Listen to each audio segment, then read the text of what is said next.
Bonjour à tous et bienvenue dans ce nouvel épisode de Bantu Talks. Une fois par mois, je reçois une équipe d'experts qui viennent débattre autour de ce plateau au sujet des histoires, de vos histoires que vous nous confiez régulièrement. Aujourd'hui, le thème qui nous intéresse, ce sera Amour et regret quand le cœur se trompe. C'est parti.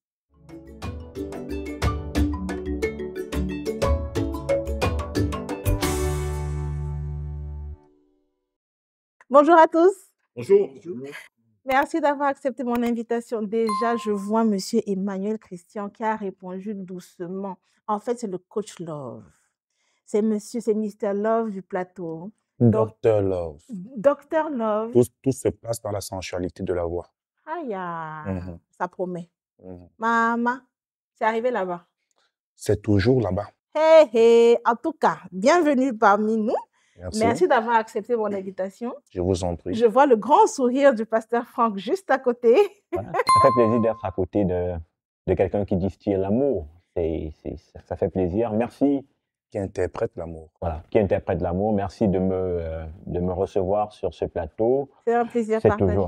toujours un plaisir de participer à vos émissions pour contribuer à apporter des réponses à vos téléspectateurs et followers qui nous suivent. Merci à vous. Donc, du coup, moi, j'ai à ma droite l'amour du Christ et l'amour, on va dire comment? L'amour tout court, l'amour charnel. L'amour tout court. OK, donc l'amour du Christ, l'amour charnel avec le pasteur Franck, docteur Love Emmanuel Christian. À ma gauche, donc, Monsieur Kago, vous êtes personnel médico-sanitaire. Merci d'avoir accepté mon invitation.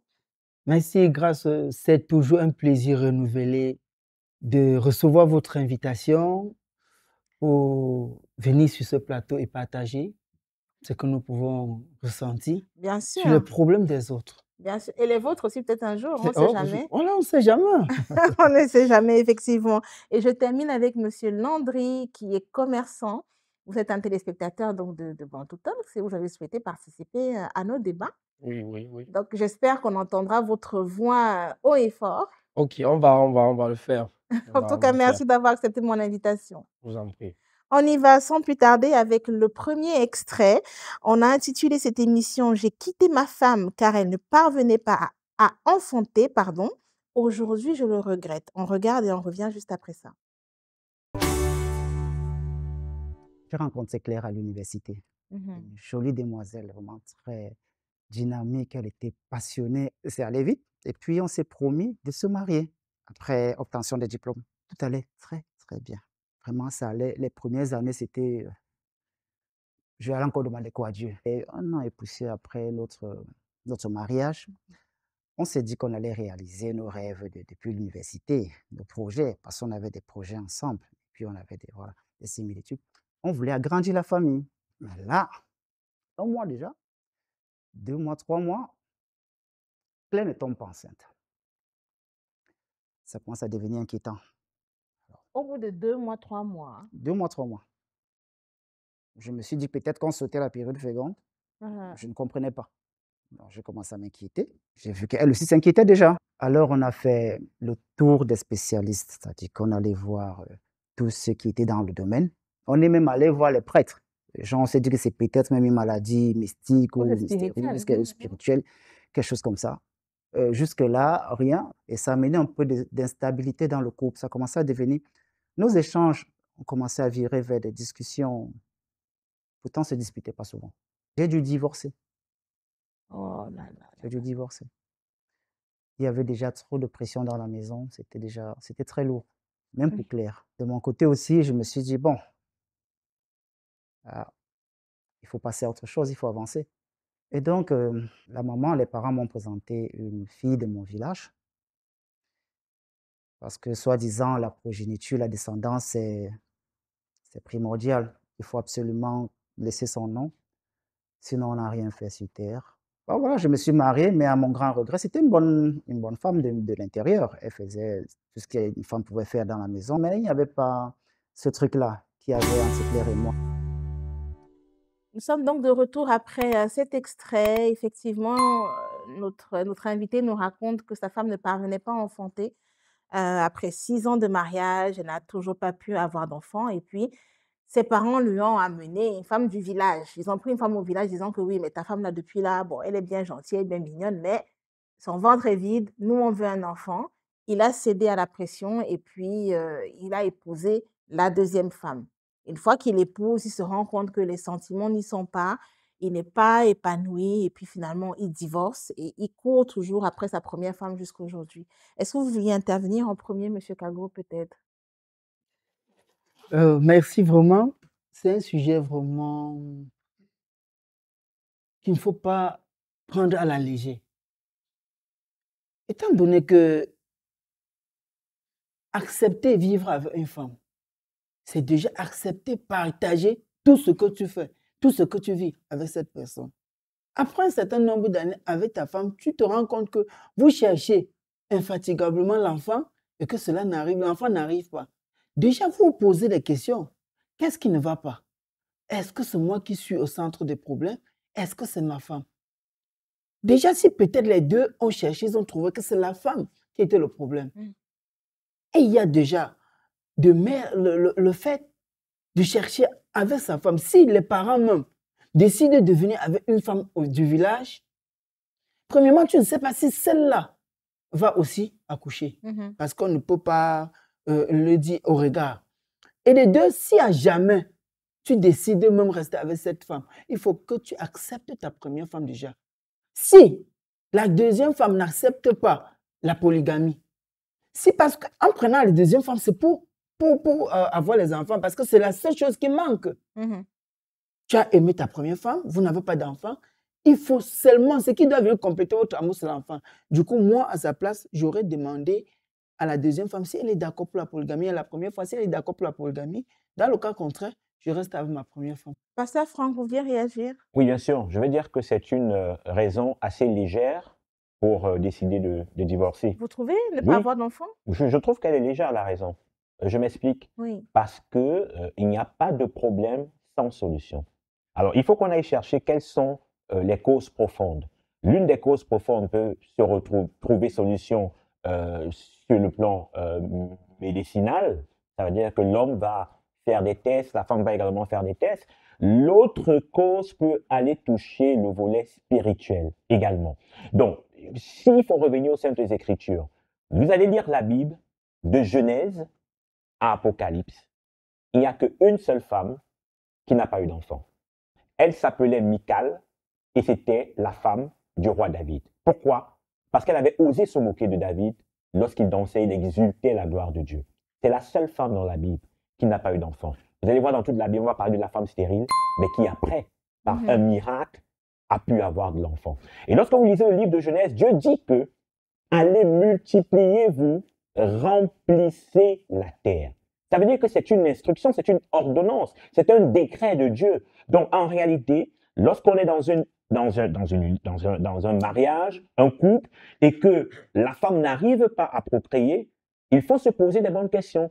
Parce que souvent même, ce n'est pas la femme le problème, c'est souvent les hommes le problème qui refusent même souvent d'aller à l'hôpital pour faire les examens. pour se faire Exactement. consulter. Monsieur Landry, vous vouliez réagir? Oui, je veux un peu rejoindre ce que le pasteur a dit parce que si on se sépare d'une femme parce qu'elle ne peut pas procréer, si on aime réellement cette femme-là, il y a d'autres solutions qu'on peut apporter au problème. Comme le pasteur disait, il pouvait adopter un enfant, comme il pouvait faire autre chose. Donc c'est un peu léger, comme le pasteur a dit, pour se séparer de sa femme. Parce que D'autres veulent l'enfant, elle le ne- fruit de leurs entrailles, comme on dit. Monsieur Emmanuel Christian, notre coach club du plateau, vous vouliez réagir? Oui. Déjà, un enfant n'est pas forcément celui qui vient de nos entrailles. Oui, Voilà. c'est vrai. Il y a combien d'orphelins dehors? Des milliers. Mm. Je vais rejoindre tout ce que mes frères ont dit, n'est-ce pas? Ce n'est même pas léger, c'est inadmissible. Parce que c'est l'homme qui propose et Dieu dispose. On peut avoir besoin d'un enfant, on fait tout ce qu'il faut, on prie, on va dans le plan spirituel, on va dans le plan médicinal, mais rien. Mais moi, j'ai l'impression, je vous trouve assez démago, hein, franchement, parce que, excusez-moi, ce n'est pas une insulte, mais on connaît beaucoup d'hommes, beaucoup de couples qui se sont séparés justement à cause de cette affaire d'enfants. C'est pas nouveau. Déjà. C'est légion, les histoires d'enfants et comment la belle famille te termine. Quand même, déjà, tu fais 2 ans sans enfanter, 2 ans après le mariage, on t'insulte partout, on ne te reçoit plus, tu es ci, tu es ça. Donc, moi, je suis assez étonnée de vous entendre dire que oui, même si la femme n'accouche pas, c'est pas grave, moi, je reste avec elle, alors qu'en pratique, les hommes se fuient, les hommes fuient, pardon, en premier. Monsieur Kago. Oui, grâce, je voulais poursuivre mes propos en disant, dans la mesure où vous êtes allé à l'hôpital, on a trouvé que le problème, c'est la femme. Et ta famille vient avec une deuxième femme pour combler ce vide.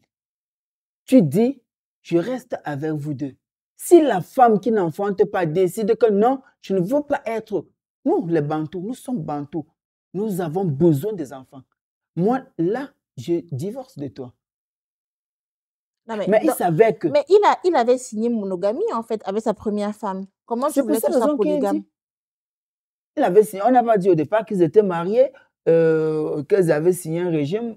Ils étaient mariés, j'ai fait une interview, donc je Mais me souviens déjà, les deux parties, vous savez que même si le mariage est signé monogamique, dès que les deux parties s'entendent, ils peuvent aller modifier le régime. Donc, dans ce cas-là, pour toi, pour vous, la solution, c'est la polygamie. De modifier le régime, adopter la polygamie et prendre une deuxième femme qui peut nous porter le fruit du mariage. D'accord. C'est un Monsieur fruit. Marie-Christian, vous êtes d'accord ou pas du tout? Je suis contre. Papa, dis-moi un peu, tu es médecin, mais...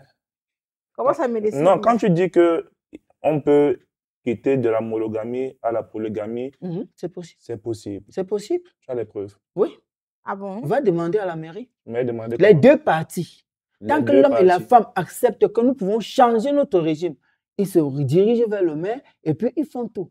Ils peuvent Si nous changer avons de des régime. professionnels, justement, en tout cas, là, on parle du Cameroun, la loi camerounaise. On n'a pas Maître Bizil sur le plateau aujourd'hui pour nous dire, mais quoi qu'il en soit, s'il y a des professionnels, dites-nous en commentaire si c'est légal, parce que là, on est un peu dans les commentaires du quartier, on ne sait pas bien ce qui est possible ou pas. Je ne remets pas en cause votre parole, Oui. mais moi, j'aimerais bien qu'un maire ou en tout cas un représentant légal me dise, oui, effectivement, tu peux faire ça parce que je l'ignorais. Ouais. Moi, je veux dire que la solution n'est pas de prendre une deuxième femme.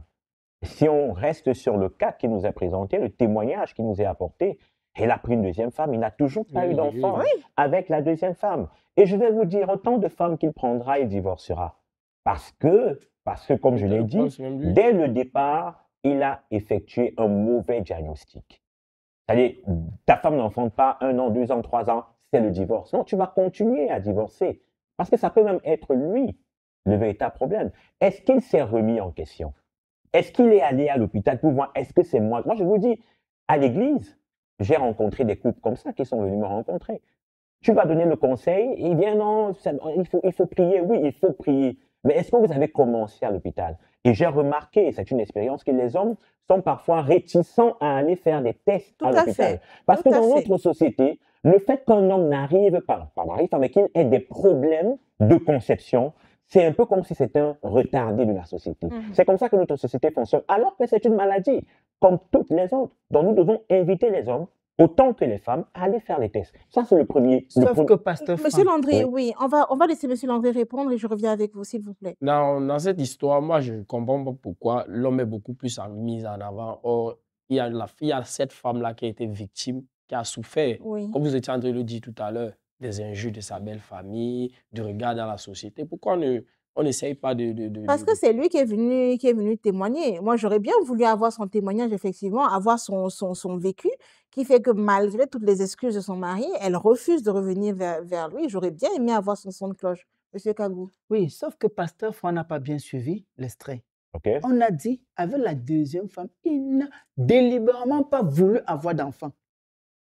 Ce n'est pas parce que la deuxième femme ne procréait pas, sauf si j'ai mal entendu. Non, c'est ça, c'est OK. ça. Il n'a pas voulu Mhm. avoir d'enfant. Mais Ben, c'est lui-même qui dit qu'il n'a pas voulu. C'est lui-même qui dit qu'il n'a pas voulu. Donc, avec la Et ça peut deuxième femme. s'expliquer. Ça veut dire que venir en Mondovision dire que je suis impuissant, je ne peux pas faire d'enfant. Venir Il aussi n'a nous pas dire dit- que je n'ai pas voulu avoir d'enfant. Alors que la raison du divorce, Était l'enfant qui Était n'était pas au l'enfant. Donc, centre tu ne peux du pas mariage. Et décider. maintenant, Allez-y. il a pris la deuxième femme. Il s'est rendu compte que les qualités que la première femme avait, cette deuxième n'a pas. Parce que tu as chassé ta femme dans l'esprit de chercher exclusivement l'enfant. Ce n'était pas parce qu'elle avait ci ou ça, mais c'est l'enfant que tu voulais. Maintenant, quand on te donne la deuxième femme, tu trouves que, en fait, c'est à ce moment qu'il essaie de regarder, de réfléchir, comprendre, mais avec cette femme, qu'est-ce qui me manquait? C'était seulement l'enfant. Et maintenant, il ne fait pas d'enfant avec l'autre femme. J'aimerais justement, s'il vous plaît, qu'on aborde un point parce que, effectivement, je comprends tout ce que vous expliquez, mais on a cette belle famille qui, justement, est venue au milieu, comme je l'ai déjà eu à le dire dans les émissions. En Afrique, on a l'impression qu'on est marié, mais en fait, on est marié à 4. Donc, je suis là, j'ai mon mari, et il y a la famille de mon mari, et il y a ma famille aussi. Nous tous, on est là dans le foyer. Donc, à un moment donné, il nous explique que sa mère et son père lui ont vraiment mis une pression incroyable pour qu'il quitte sa femme et qu'il a cédé à la pression. Je vous vois déjà vous étouffer, monsieur Emmanuel Christian. C'est un truc que je ne comprends pas. Oui. Je me suis marié pour mes parents. Non. Mais la famille fait partie de ça. La pression des parents vient chercher quoi dedans? Non, mais tu ne peux pas dire ça. Mon frère, laisse. Tu ne peux pas dire ça. Comment tu ne peux pas. Monsieur Landry. Tu ne peux pas omettre la pression des parents. Monsieur Landry, Oui. écoutez-moi très bien, n'est-ce pas? Je me marie avec une femme que j'aime. J'estime qu'elle sera à mon côté jusqu'à la fin de ma vie. Je n'ai pas eu besoin de l'accord de mes parents pour faire mon choix. Ça a été mon propre choix. Mais j'ai eu besoin de leur accord pour que le mariage se fasse. Hein? Est-ce que c'est clair? Allez-y, je Bon, maintenant, quand il n'y a pas d'enfant, leur bouche vient chercher quoi dedans? Je peux prendre des conseils chez eux, mais pas que je sois oppressé. On laisse M. Landry répondre. Non, oui. mais ce que tu es juste en train de dire, c'est que quand vous vous mariez à deux, le monde n'existe plus. C'est juste ce que tu es en train de dire. Le monde existe, mais le foyer avant tout. Oh, le mariage, c'est l'union non seulement de deux personnes, mais aussi de deux familles. Oui. Donc, deux mentalités, deux visions, Oui, deux cultures. Mais il faut repréciser les choses. Il faut repréciser les choses. Je voudrais dire que selon la parole de Dieu, c'est l'homme qui quittera son père et sa mère. Et on dit, regardez comment ça commence. Il quittera son père. Ça veut dire qu'il quitte sur une autorité parentale. Et il s'attache à sa femme. Ce n'est pas écrit à ses femmes. Ce n'est pas écrit à ses belles-mères. Ce n'est pas écrit à ses cousines. Donc, en réalité. Dans les faits, Pasteur France. Oui, dans les faits. Dans les faits, je convoque une autre écriture qui dit que le mari est le chef de la femme et par ricochet de la famille. Ça veut dire que vous allez écouter même, je sors de la Bible pour qu'on ne pense pas que je suis seulement religieux ou théologien. Quand vous allez à la mairie, ça fait 8 ans que je suis marié, quand le maire vous donne des conseils, il vous dit que le foyer, c'est vous deux. N'admettez pas que votre beau-père vienne semer ou que votre belle-mère vienne semer. Ça veut dire quoi? Ça veut dire que lorsqu'on se marie, nous sommes les seuls garants pour les décisions qui concernent notre couple. Mais ça ne veut pas dire qu'on n'est pas ouvert au conseil. D'accord. Mais justement, c'est ce que je suis en train de En dire. dernier ressort, c'est le couple qui décide et non le beau-père ou la belle-mère. Oui, on va laisser Le M. dernier Landry mot vient répondre. du couple. Oui. Apparemment, on ne s'écoute pas juste. Je suis en train de dire ceci. Ce que vous dites est vrai. Mais il y a ce qu'on dit et il y a la réalité sur le C'est ça. terrain. Quelle est Terre à terre. La réalité sur le terrain, c'est que les parents ont toujours certaines influences sur le mariage de leur C'est famille. parce que les enfants sont faibles. Non, c'est plus une question de faiblesse. On Vous écoute êtes M. fait. Cago. Oui. M. Cago, s'il vous plaît. C'est plus une question de faiblesse. Vous avez toujours les couches. On écoute S'il vous plaît. M. Cago. Ce que le pasteur dit, c'est dans le cadre religieux. En Afrique, chez les Bantous, le mariage ne regroupe pas deux personnes, mais deux parentés. Ça regroupe deux parentés. Et déjà, il faut voir si le monsieur était suffisamment pris en charge par lui-même. Tu peux te marier et que tu vis encore. Je peux dire entre guillemets, au dépens de tes parents. Tu n'as pas le droit de te marier. Maintenant, T'as pas le droit de te excusez-moi, marier. monsieur. Ceux qui se C'est marient pas pour qu'il a des le raisons droit, c'est pas qu'il familiales. n'a pas le droit. Il y a les parents qui décident qu'on va épouser cette femme pour toi. Le Parce parent que n'a nous- rien à dire Écoutez, dans les monsieur, choix. Pasteur, écoutez, on va Rien le à laisser, dire. on va le Pasteur, laisser terminer, écoutez. s'il vous plaît. On va le laisser terminer. On le laisse terminer. Écoutez Oui. bien que- écoutez bien que ce monsieur, personne ne connaît dans quelles circonstances il était avant de décider de se marier avec cette fille. Alors, il a épousé cette fille. Maintenant, avec cette fille, il n'obtient pas ce que les parents voulaient parce que les parents ont épousé cette fille, lui donner parce qu'on veut que tu nous donnes les petits-enfants. 5 ans après, ils n'ont pas de petits-enfants. Ils décident que bon, on va te trouver une autre personne. où il n'a plus le choix, il doit accepter parce qu'il va répondre aux besoins de ses parents. Tu n'as jamais eu cette pression que ta maman te dit, mon frère, je veux mourir comme ça et tu ne me donnes pas un petit enfant. Monsieur Christian Emmanuel, justement, Et pourtant, répondez tu as le s'il vous plaît. nécessaire. Emmanuel Christian, excusez-moi. Oui, répondez-moi. Papa, quand tu parles, j'ai même mal au cœur. C'est normal Non, d'avoir j'ai mal au cœur. mal parce que tu es en train de réfléchir avec la tête, non avec le cœur. On ne réfléchit pas à l'eau. Je vais développer. Je vais développer, n'est-ce pas? Tu dis bien qu'un homme se marie et il est encore sous la tutelle de ses parents. Ça sert à quoi? Le mariage donc est venu faire quoi? Non. C'est pour faire plaisir à ses parents. Le Là, mariage, c'est on pas pour parle les du enfants. cas où les gens se marient quand ils sont encore dans les concessions familiales, par exemple. Est-ce que Et même c'est là encore, Ça obligé, se voit, même ici à Daïdo. Mais ça arrive. même ici à Daïdo, Ça arrive. même ici à Daïdo qui est un Daïdo, quartier de Douala. Mais ça arrive. C'est un mauvais exemple. Monsieur Christian, s'il vous plaît, il semblerait que vous vivez dans une autre réalité que la nôtre. C'est ça. Parce qu'il y a beaucoup de foyers qui sont dans les concessions familiales. oui. Oui. Mais comment vous dites Nous que sommes si quelqu'un vit dans sa concession familiale, il n'a pas le droit de se marier? Qu'est-ce que c'est Pasteur foutais, Franck, ça? qu'est-ce que vous Nous ne Qu'est-ce que sommes ça pas veut ici- dire? nous ne sommes pas ici pour faire de la complaisance. Si nous sommes des experts, nous sommes ici pour dire ce qui doit être fait. Maintenant, libre à nos followers et téléspectateurs de continuer à faire ce qu'ils veulent faire. Oui. Je vous dis, autant la Bible, autant la loi camerounaise vous dit que le choix de la résidence, c'est le choix du mari. On ne vous conseille pas de vivre... Attendez, il y a combien de personnes mariées sur cette table?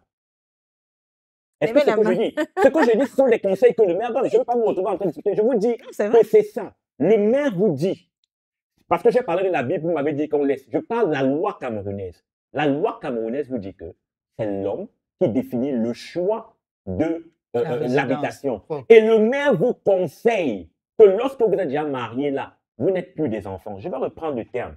Il y a beaucoup d'hommes qui se marient, mais qui veulent encore courir dans les jupons de leur mère. Et ça crée d'énormes frustrations dans le foyer. Parce qu'il ne peut pas prendre une décision.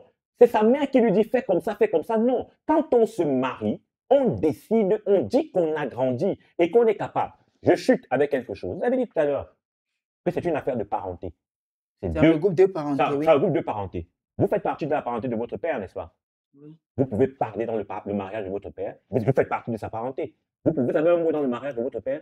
Parce qu'il est marié. Non, non, avant non. que je Vous n'arrive. êtes la parenté. Est-ce que vous avez un mot dans le mariage de votre père? Parce que je suis bantou. Mais je Mon ne peux frère, pas. à la question. Parce Parce que je suis bantou, je ne peux pas. On le Non, laisse moi, répondre. c'est un peu de pour moi, c'est un peu de Pasteur passé. Franck, Pasteur Faites tous Franck, en même temps. vous êtes Attends, marié on à le laisse l'église répondre. ou On à le la laisse mairie? répondre. Je suis marié à l'église et à la mairie. Et d'abord, Qu'est-ce qui atteste que vous êtes marié à la mairie, là où vous êtes actuellement? c'est mon acte de mariage. Faites voir votre main gauche. Parce que maman, Vous portez une bague de mariage. la bague ne signifie pas que vous êtes Vous marié. Je portez suis une bague de désolé. mariage. Je vous dis que la bague À ne la signifie mairie pas que également, vous êtes ça veut marié. dire à la mairie également. Vous, avant de dire, on vous déclare mari et femme, c'est quand vous mettez une alliance à votre épouse. Mais c'est À incroyable. ce moment, écoutez, monsieur. Non, mais Écoutez, là-bas, monsieur là-bas, Franck. là-bas. Écoutez, monsieur Franck. Écoutez. Écoutez, monsieur Franck. Ce Pasteur n'est pas Franck. parce que le maire a dit cela que porter cette bague, vous êtes marié, vous êtes mari et femme, que vous allez forcément avoir cette bague tout le temps pour prouver que vous êtes marié. Donc, si le pasteur a dit, le maire a dit, c'est l'homme qui a le choix de la résidence et que tes parents te donnent une résidence, ce n'est pas parce que tu ne payes pas cette résidence de tes moyens que tu dois refuser. Et maintenant, le parent peut utiliser ça comme un outil de chantage pour te faire marcher comme lui pense. Si et seulement si tu n'as pas de moyens de te donner une vie On va pareille, laisser M. une Emmanuel résidence Christian chère, mamie. répondre. S'il te plaît, permets. Une Oui, minute oui, simplement. Pasteur Franck, Parce que ça répondez. peut fuir. Bon, ok, je te laisse. Après, je vais prendre la parole. Oui, Allez-y, monsieur Emmanuel allez-y, Christian. allez-y, Je allez-y. dis, monsieur Daniel. Donc, ça veut dire, tu es en train de nous montrer que les parents ont le droit de faire le chantage aux jeunes mariés. Non, c'est Quand pas tu ce n'as qu'il pas a les dit. moyens de Quand tu n'as vivre pas les moyens, ton parent te et fait le d'être autonome, chantage. oui, oui, c'est possible. C'est pas possible. Alors, C'est possible. je peux Tant que reprendre tu la n'es pas parole. autonome, c'est ça. Monsieur On va Daniel, laisser, on va laisser est-ce que, Pasteur. est-ce que vous êtes marié? Je suis marié. Ok, très bien. Alors, c'est bien comme vous êtes marié. Je vais vous dire, et je me rends compte que vous êtes ignorant de cet aspect, je vais vous dire que la bague est un signe extérieur. Pourquoi? Quand on parle de jugement d'hérédité, que votre mari décède, vous ne venez pas montrer votre bague. Je suis Vous venez d'accord. avec l'acte de mariage. Mhm. Lorsque vous voulez faire un passeport, vous ne venez pas montrer votre bague. Vous venez avec l'acte de mariage qui est Je suis reconnu. Donc, d'accord. dites sur ce plateau que la bague, c'est extraordinaire. Ne me dites plus ailleurs, s'il vous plaît. Monsieur Nous parlons à des gens qui nous Pasteur regardent et Franck, qui sont sérieux. ça, c'est Ne me l'aspect dites plus ailleurs. extérieur. Non, non. Il faut Comme qu'on soit pour d'accord. dire quoi? Ne me dites plus ailleurs. Intérieurement, le maire peut vous dire l'homme a le choix du domicile et qu'intérieurement, Alors, il n'a pas ce choix. On va résumer, Le s'il vous plaît, domicile un a instant. quel rapport avec la Très barre? bien. Je suis- Un C'est instant. comme pour dire quoi? C'est un exemple qui a été donné, s'il vous L'aspect plaît. externe S'il vous du plaît, monsieur mariage, c'est Kago. quoi? C'est cette barre. S'il vous plaît, monsieur Kago. Ce que Hein? je Et comprends, l'aspect interne, c'est on pas ça. va Tout le monde est en train de on va tendre les tâcher de nerfs. recentrer le débat, Peut-être qu'on s'il doit vous pas plaît. bagarrer ici. Et si tu On veux va après, recentrer le débat. Ah, dis donc. Je vais mériter mon salaire le tout aussi. Parce que vraiment, ma petite voix ne sort même plus. Alors, on va recentrer le débat. Ce que je comprends, on a fait le placement, mais ce n'était même pas fait exprès. Je comprends qu'à ma droite, monsieur Emmanuel Christian, c'est comme si je commence comme un maire. Vous voyez, j'ai à ma droite un tel, et puis voilà. Mais quoi qu'il en soit, Deux parentés. deux parentés, n'est-ce Voilà, pas? c'est Hein? ça. Je comprends qu'à ma droite, vous êtes plutôt pour dire que quand on est marié, quand on dit qu'on est un homme, on est exempt de pression extérieure. Ça ne veut pas dire qu'on n'écoute pas, qu'on ne donne pas, on ne prend pas les conseils, Tout à fait. mais ce n'est pas l'extérieur qui va venir te commander. C'est notre À ma position. gauche, vous dites ceci. Arrêtez de vivre dans les nuages. Il y a ce qu'on vous dit là-bas dans la Bible et à la mairie, et puis il y a la réalité. Notre réalité, nous ici, nous sommes africains, nous sommes bantous. Dans la réalité, on comprend bien que l'aspect extérieur et surtout la famille a beaucoup d'impact sur les foyers. Jusque-là, nous sommes d'accord. On est d'accord Il y maintenant. a au moins un consensus au milieu. Maintenant, s'il vous plaît, la vraie question, puisqu'on est là, c'est pour donner des conseils aussi aux gens. C'est pour leur dire, voilà, je suis dans telle ou telle situation, comment est-ce que je peux faire? Comment est-ce que, ma question est très simple et vraiment des réponses simples et concises. Comment faire pour résister à la pression familiale?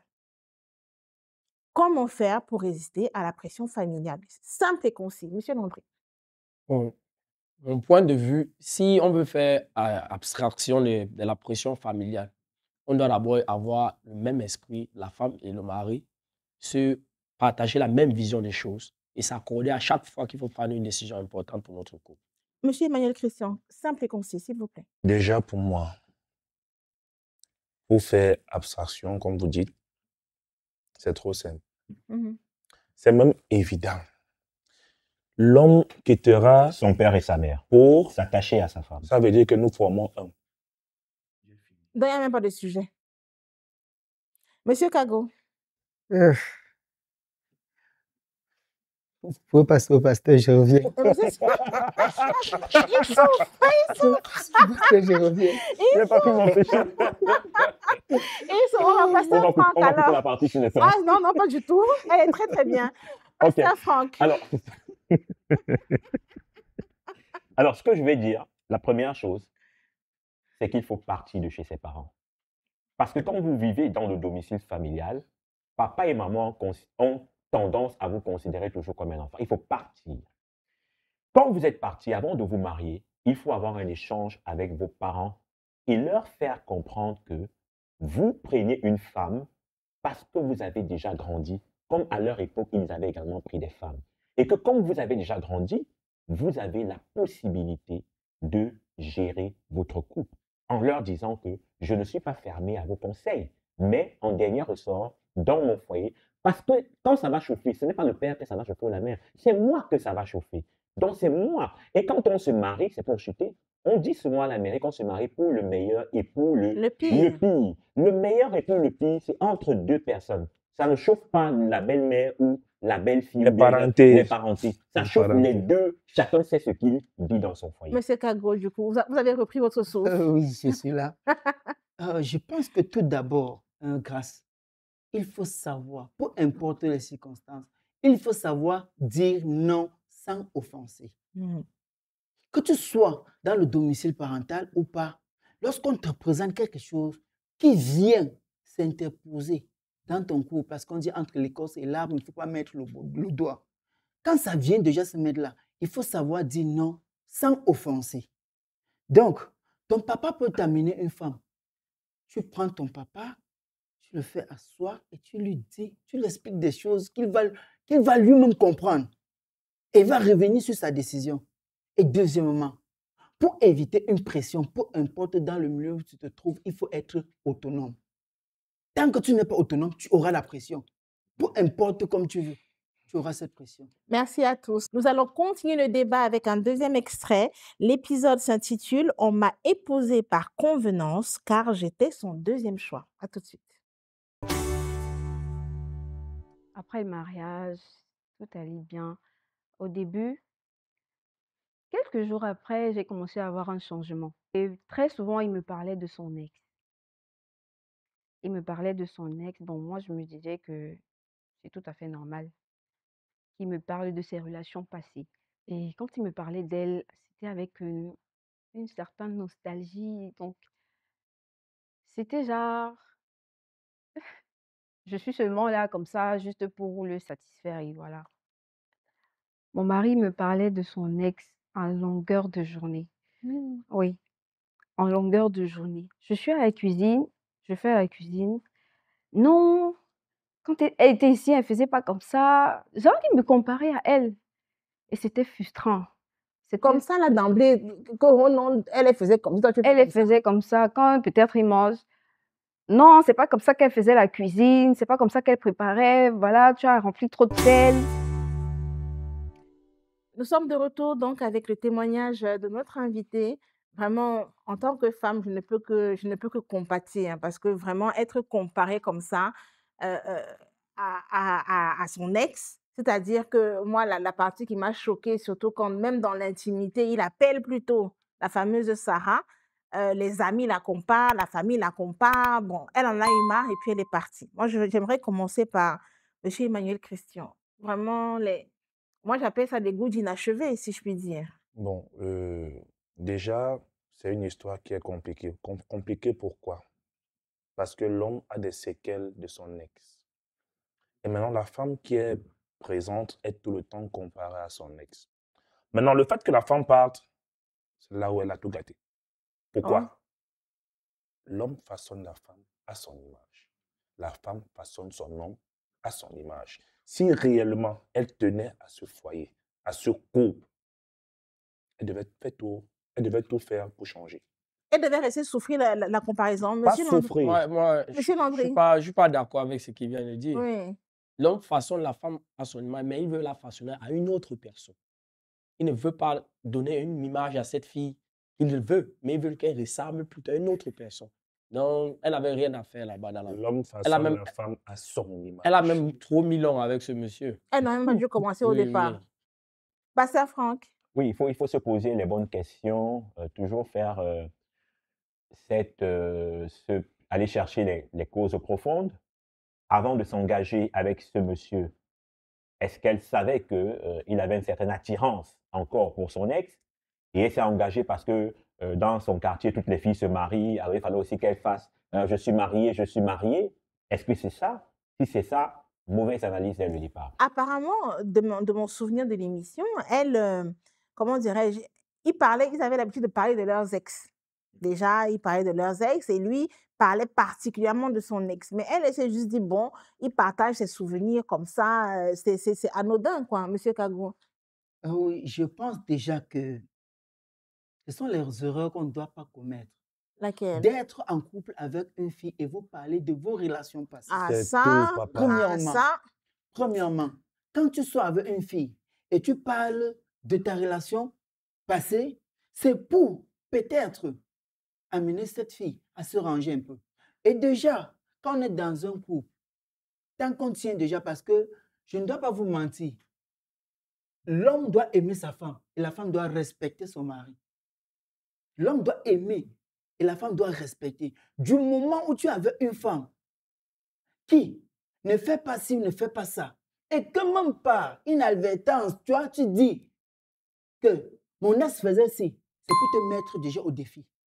Si toi, tu veux vraiment cet homme, tu dois lutter pour atteindre l'objectif. Monsieur Emmanuel Christian, vous disiez, je vous voyais secouer la tête, dire Oui, qu'on oui, ne oui. parle pas. Donc, en fait, on ne parle pas de son passé du tout. On ne dit rien. Quand on se rencontre, on commence là. En fait, on appelle ça erreur de débutant. Tu es hors jeu. À peine on a mis la remise en jeu, tu es hors jeu. Pourquoi? L'ex peut être plus agréable à vivre que toi. Hmm? Mhm. L'ex peut être plus éloquent, plus élégant que toi. Tu es déjà en infériorité. Ça baisse ton charisme. Psychologiquement, tu es abattu. Parce que tu te dis, son ex était mieux que moi. Ça veut dire que je suis donc quoi? Une roue de secours. Quand il va trouver mieux, il va me laisser, elle va me laisser. Monsieur Landry, donc vous dites que on ne parle pas des ex, on ne dit rien du tout. Ou alors, enfin, moi j'aimerais comprendre qu'est-ce qu'on peut dire quand on rencontre un nouveau partenaire. C'est pas qu'on ne parle pas, mais ça dépend de comment on le fait. Vous ne pouvez pas dire que votre famille arrive chez vous, vous êtes avec votre femme. Si peut-être elle a fait une erreur, vous dites à votre mère, peut-être mon ex ne faisait pas ça. Non, c'est pas comme ça. On peut dire à, ça, avec, à celle avec qui on partage sa vie pour le moment, on avait l'habitude de quelque chose de vague. Mais Ah ouais? on ne réduit pas un être humain par Même rapport à ça, pour l'autre. moi, c'est déjà trop. Hein. On Pour avait moi, l'habitude de. Mais après, peut-être que c'est moi qui suis devant ta folle. mère, tu dois faire Voilà. une chose pareille. Et c'est ce que lui, il faisait. On dit là que même devant sa famille, il disait que Non, Sarah c'est faisait justement, comme ça, c'est Sarah ne faisait justement pas ce ça. qu'on dit comme erreur. Hein. Ce sont des erreurs, ce sont des fautes graves parce que si tu tiens à ta femme et que tu remarques, tu vois les manquements en elle, c'est en ce moment que vous allez tous ensemble chercher à remédier à cela. Tant que tu es un homme, tu sais ce que tu aimes. Si tu aimes que ta femme te serve comme ça, dis-lui que j'aime que tu fasses telle ou telle chose. Mais allez dire que telle personne voulait. C'est que lui, déjà, il a un défaut de communication. Il a un gros problème de communication et c'est un point où il doit travailler. Pasteur Franck, elle n'aurait pas dû partir. Elle aurait dû rester dans son foyer. Euh, c'est assez difficile hein, parce que c'est une forme d'infidélité. C'est une forme d'infidélité. Émotionnelle, Oui, l'infidélité, c'est pas seulement que tu as trompé sexuellement ta femme. bien sûr. Le fait de confondre le nom de ta femme et de l'appeler par le prénom Ah d'une ex, oui. mais c'est extrêmement Oui. choquant. C'est une Et forme apparemment, d'infidélité. Je pas n'aimerais une fois, pas pas, deux fois, pas trois fois. pas deux Hein. fois, pas trois. Je n'aimerais Ah pas oui. être. C'est clairement dit que, en fait, quand il te voit, il voit. Quand il te fait Complètement. même l'amour, dans son cerveau, c'est que Il il est le en fait train de à faire Sarah, l'amour avec la cette fameuse. ex-là. Donc, Oui. et même sur le plan spirituel, ça peut être une connexion négative. Il est connecté à cette femme-là. D'ailleurs, je vous pose la question parce que pendant l'interview, j'y ai pensé. Je parle très peu parce que je préfère laisser les gens s'épancher et je suis là pour écouter. Moi, je ne suis pas coach, contrairement à vous. Mais je me suis dit, mais est-ce que son affaire-là est simple?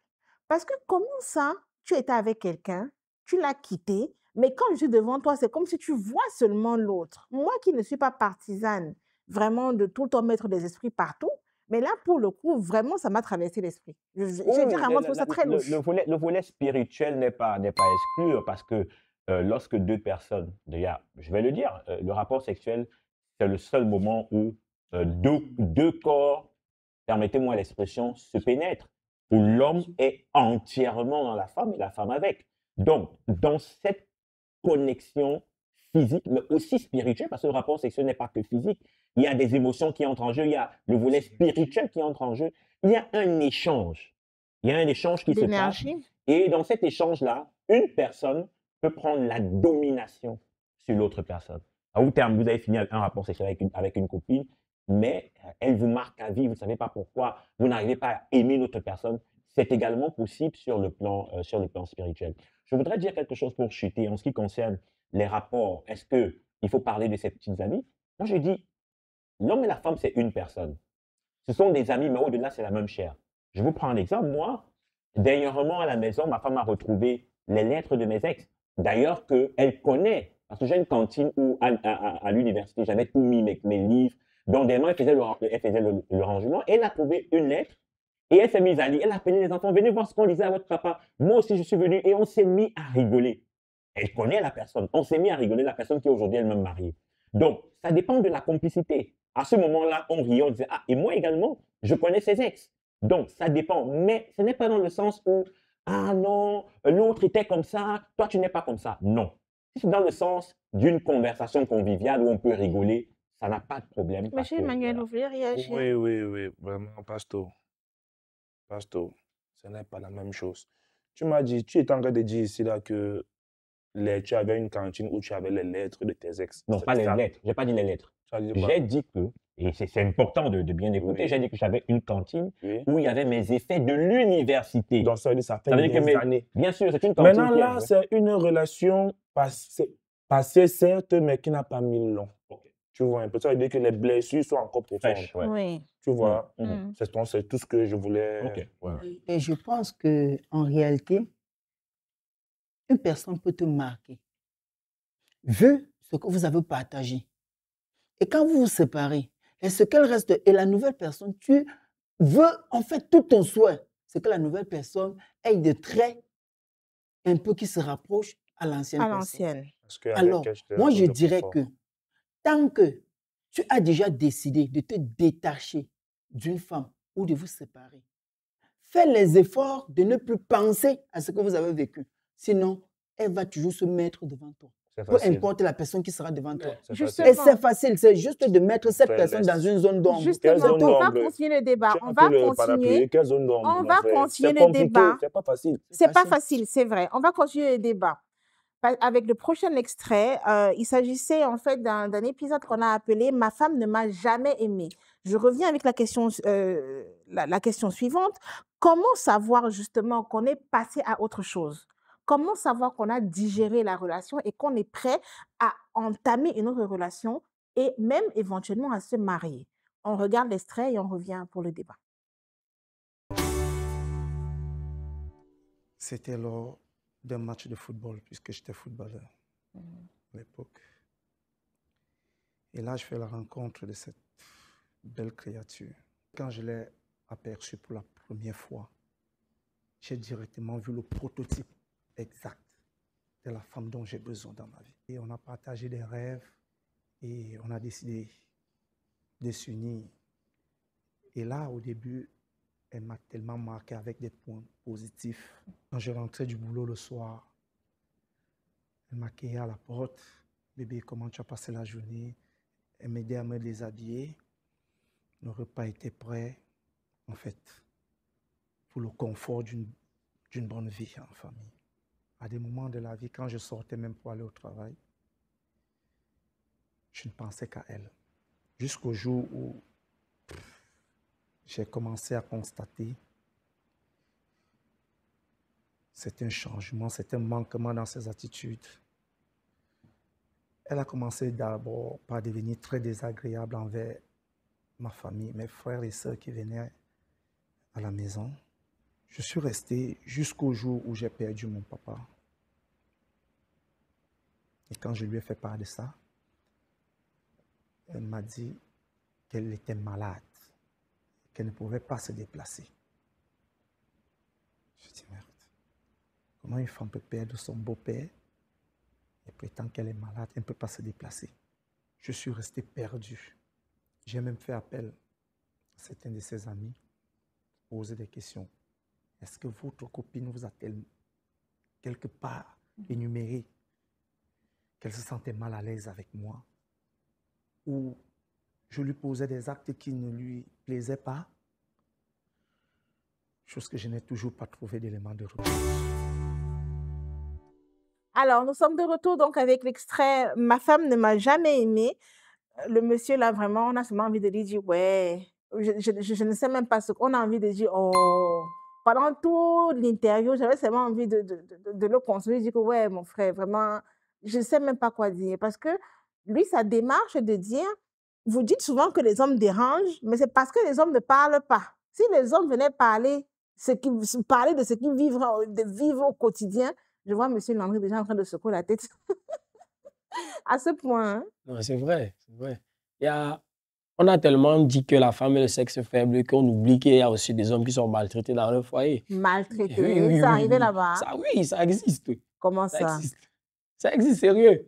Il y a des hommes qui souffrent. Donc, tu vois un monsieur dans un bar, il a pris sa bière depuis 18 h, il est au bar comme ça. Il a peur de rentrer à la maison. Il sait ce qu'il attend. Il y a une femme qui le traumatise là-bas. Oh, Il y a les gars qui ils attendent, ils s'amènent l'heure. Donc, il attend que les enfants soient Il faut couchés pour préciser que rentrer. ce trauma, c'est toujours après le mariage. Oui. Ce n'est jamais Il y a avant. les gars qui souffrent. comment ça? Monsieur Kagro, comment ça? En fait, l'homme est divers et ondoyant. Et pour la femme est prête. Elle est prête à te cacher son vrai visage pendant même 10 ans. Mais le jour qu'elle sait que, bon, ici, j'ai signé et que je suis d'accord, elle peut tout te cracher dessus parce qu'elle sait que j'ai la loi qui me protège. En fait, c'est juste le fait de savoir que la loi me protège dans tel ou tel sens. Vous avez déjà appris ce qu'on a dit, quand une femme fréquente beaucoup, elle perd sa féminité. Vous avez déjà appris ça? Pourquoi? Qui a dit ça? Parce qu'à un certain moment, elle ne se sent plus femme. Elle ne connaît plus les vraies mœurs, les vraies valeurs d'une femme. Qui a dit ça? Cherchez. Vous comprenez que vous allez voir que dans la plupart, vous allez voir que dans la plupart des cas, non, quand une femme a déjà atteint un certain niveau, elle ne se prend plus pour femme. Et déjà, je vais dire, pour la situation-ci, n'est-ce pas? Oui. Pour le cas-ci, Oui. il faut déjà que l'homme se pose des questions de savoir s'il avait déjà fait quelque chose à une femme quelque part et qu'il l'a caché. Parce que cette femme peut être en train de vouloir lui donner un retour de ce qu'il a semé quelque part. Pourquoi vous mettez les fétiches partout? Papa. Un retour de ce qu'il a semé quelque part. Il dit qu'il a offensé une femme quelque part et qu'on a reporté. Pourquoi est-ce qu'il a connu cette femme? C'est quand il se marie que la femme commence à voir en lui tout ce qui est mauvais. Je vais te répondre. Dites-nous, Voilà. monsieur Emmanuel. Voilà pourquoi je vais encore revenir sur tout ce qu'on a eu à dire avant. L'erreur de débutant. Tu es hors jeu dès la mise en place du ballon. Pourquoi? Quand tu parles de ton passé à une fille que tu as rencontrée, elle se sert des blessures que tu as eu à subir, à encaisser. Elle masque maintenant son comportement négatif vis-à-vis des blessures que tu as eues pour être celle-là que tu veux. Elle te fait voir qui est-ce que tu veux voir en elle. Dès qu'elle a à l'intérieur, maintenant, c'est ginger, elle a les griffes, les crocs. Elle devient une lionne, une louve. Mais vous parlez de ça comme si, comme si le mariage était, je ne sais pas, le but ultime de la femme. On dirait qu'à vous entendre, c'est notre but. En fait, on vit pour ça, on respire pour ça. Non, je n'ai pas dit ça. C'est pas qu'il est en train de dire que c'est le but ultime. C'est qu'il y a certaines femmes qui ont des objectifs. Quand elles sont avec un homme, elles ont des objectifs précis à atteindre. Vous allez voir un gars, son comportement va changer, sa famille va même s'étonner de savoir que c'est tout notre enfant. Et le gars est campé dans sa bouteille, tranquillement assis quelque part là. Et c'est surtout les blessés. Dans sa bouteille. Il est dans sa petite bouteille là que la fille a mis à l'intérieur, préparée correctement. Non, il obéit au doigt et à l'œil de cette fille. C'est comme ça. Et donc, par amour, tout simplement, pourquoi est-ce que si un homme je ne sais pas, il s'entend bien avec sa femme, remarquez que souvent, les couples qui sont harmonieux, on dit que forcément, la femme l'a mis dans la bouteille. Non. Pasteur Franck, aidez-moi, s'il vous plaît. Ben non, l'homme doit aimer sa femme. Donc, un homme qui aime sa femme est prêt à tout pour sa femme. La Bible déclare que tel que Christ a aimé l'Église, l'homme doit aimer sa femme jusqu'à donner même sa vie pour elle. Ça veut dire que dans un foyer où l'homme aime sa femme, l'homme peut se retrouver en train de faire même des choses que les hommes, entre guillemets, dehors vont dire que c'est laver les sous-vêtements de sa femme. On va dire que tu es dans la bouteille. Mais c'est une expression de l'amour. C'est une manifestation de l'amour. Alors, le problème que nous avons aujourd'hui, c'est parce qu'aujourd'hui, les gens manquent d'amour. Les gens manquent d'amour.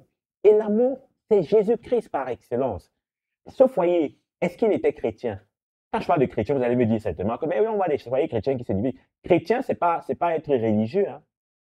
Chrétien, c'est porter Christ en soi. Ce n'est pas aller à l'église le dimanche. Ce n'est pas faire la catéchèse. Ce n'est pas lire la Bible. Ça va au-delà. Donc, est-ce qu'ils étaient vraiment chrétiens?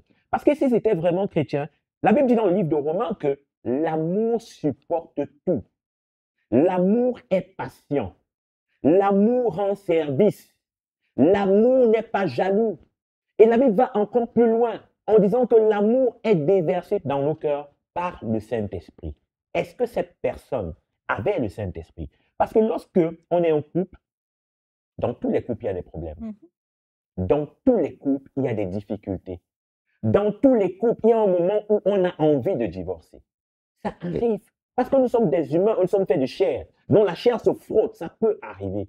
Mais lorsqu'on sait qu'on a Jésus-Christ qui est en nous, non, cet amour va donc surpasser et aller au-delà de tous les problèmes qui peuvent exister. Monsieur Kago, vous vouliez répondre? Je peux expliquer qu'il y a quelque chose qu'il ne comprend pas. Tout cet amour a existé jusqu'au jour où la bague a été mise, ou jusqu'au jour où la fille se mariait. Si elle s'est mariée, ça veut dire que l'amour n'a jamais existé. J'ai dit, c'est ce jour qu'elle se mariait que tout a changé, tout a basculé pour l'homme. C'est où il découvre le vrai visage de la fille. C'est à ce moment que la fille commence à le traiter de malpropre, de ci ou de ça. On ne parle pas que de l'homme parce que c'est un couple. Certes, c'est l'homme qui est venu faire le témoignage, mais comme c'est un couple, je suis en train de vous dire que la femme n'avait donc pas d'amour pour son mari. Mais Parce que tu ne peux pas pas dire que tu te maries avec quelqu'un, après pour rien, tu pars divorcer, tu pars... Qui a dit que c'est pour rien? On n'a pas la version de ma sœur. Hein. Pour l'instant, on ne sait pas. Oui, on ne sait pas. Attendez d'abord. Attendez. Pardon. Parce que le gars là a parlé, on a écouté vraiment assis. Hein. Mais elle aussi, on ne sait pas. Quand il parlait, il pleurait, non? Oui. Comprends donc que la femme a eu tort. Qui est dans les larmes. Quand un homme pleure, ça veut dire que c'est grave. Ce n'est mauvais. pas universel, ce n'est pas quoi. L'orgueil et l'ego de l'homme, quand l'homme verse la larme, ça veut dire que c'est mauvais. C'est qu'il a été très touché, en tout cas. Oui, oui. Il a été très touché. Parce qu'il n'y a pas de raison qui explique ça. Soit la femme était matérialiste, elle était là, elle guettait quelque chose. Et avec ce mariage, elle pouvait obtenir parce que il faut savoir, il faut d'abord chercher le régime de leur mariage. Et à côté du régime, il faut comprendre que pourquoi est-ce qu'elle a accepté de se marier avec une personne que juste après le mariage, elle va trouver cette personne de malpropre. Donc, il faut chercher à comprendre qu'il n'y a pas de fumée sans feu. Alors, le monsieur a changé aussi après le mariage. Et le problème, c'est qu'elle refuse de divorcer de lui. Elle veut continuer à rester. Parce qu'elle veut conserver ce qu'elle guettait. Donc, pour vous, c'est forcément... Elle ne peut pas avoir de fumée sans feu. Elle voulait quelque chose. Avec ce mariage, elle a atteint son objectif. Moi, j'ai dit au départ, à l'entame du jeu, soit le gars avait commis une bêtise, que ce soit dans son enfance ou n'importe où, qu'il l'a lui-même intérieurement oublié. Et que c'est le retour de ça, qu'une femme a décidé que je vais te remettre cette pièce. Et pour te remettre ça, je dois me marier avec toi et je vais te faire vivre l'enfer. Que la femme là l'a connu ou avant. Mais où tu passes, tu connais. Toi, partout, tu jettes les cailloux, tu te rappelles où c'est tombé. Je ne jette pas les cailloux, je dépose les pierres, c'est différent. D'accord. Je ne suis pas un gars brut. Je dépose les pierres avec douceur. D'accord, mais tout ce que tu fais, tu te rappelles de ce que tu as commis hier comme bêtise. Je ne me rappelle pas de bêtises, je fais des erreurs avec amour. Des erreurs avec amour. Ça dépend de comment tu définis ta part d'amour. En tout cas, j'ai une question, s'il vous plaît. On va répondre à cette question pour pouvoir clôturer le débat.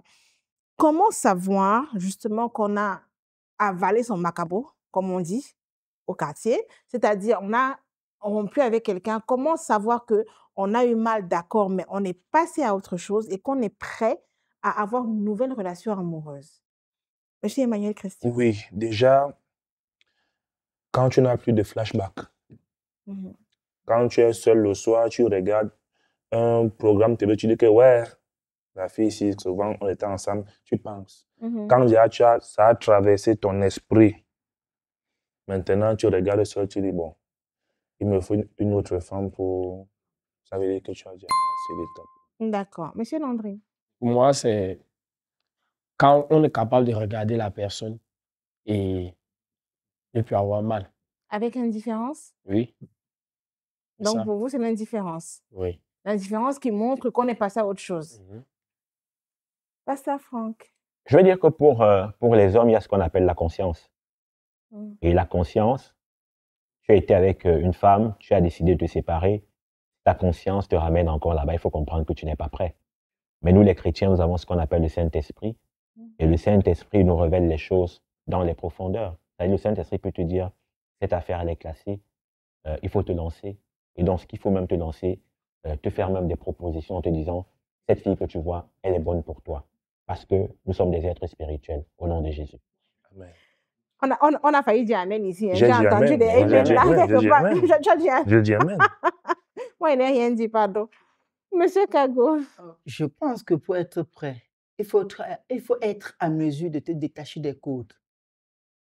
Fais ton introspection et trouver des erreurs commises par toi-même dans ta relation passée.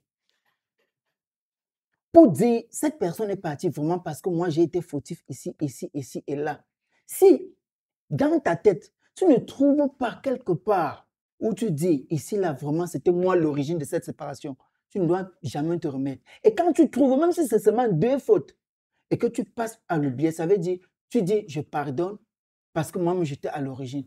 Tu oublies. Et ça va partir de ta tête parce que, en ce moment, quand tu vas même la voir, c'est comme si peut-être vous n'avez pas commencé une histoire. Vous n'avez même jamais vécu d'histoire. Parce qu'en ce moment, quand tu vas voir même la personne, tu vas dire, c'est moi qui avais blessé cette personne-ci. Bon. Ça te donne ta possibilité d'entamer une nouvelle relation. Te quitte en te disant que je te quitte parce que je ne veux pas te faire de mal.